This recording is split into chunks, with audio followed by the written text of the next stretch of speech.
Conservative leader Stephen Harper promising to further cut red tape for small business. But the ongoing court case involving disgraced Senator Mike Duffy and the $90,000 payment by Nigel Wright keeps cutting into Harper's campaign narrative. Obviously, I dealt with Mr. Duffy because he had not repaid his expenses, and Mr. Wright because he had paid those expenses for Mr. Duffy, and that was the appropriate thing to do. Conservatives have been on the defensive all week. To the opposition, Conservative troubles are a gift.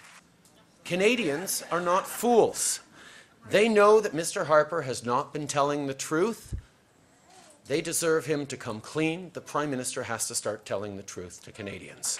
Liberals promising to change the Labour Code to allow federal workers more flexibility for working hours, but Trudeau isn't without his problems either.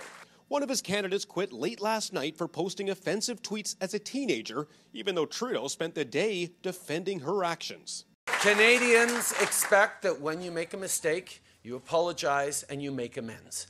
Meanwhile, NDP leader Tom Mulcair making his first tough-on-crime promise in gang-ravaged Surrey, BC, pledging $250 million to put more cops on the streets. Gang and street violence, gun violence in Surrey have now reached epidemic levels.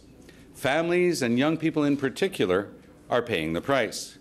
This week alone, Mulcair has racked up nearly a third of $1 billion in spending promises without explaining how he'd pay for it. Everything that we've talked about this week and at other points during the campaign, Richard, is going to be fully costed and will be the object of a very tightly scripted announcement. Now, Surrey, BC is shaping up to be a tight race between the three main parties, so expect more visits in this key battleground during this long marathon campaign. Richard Madan, CTV News, Surrey, BC.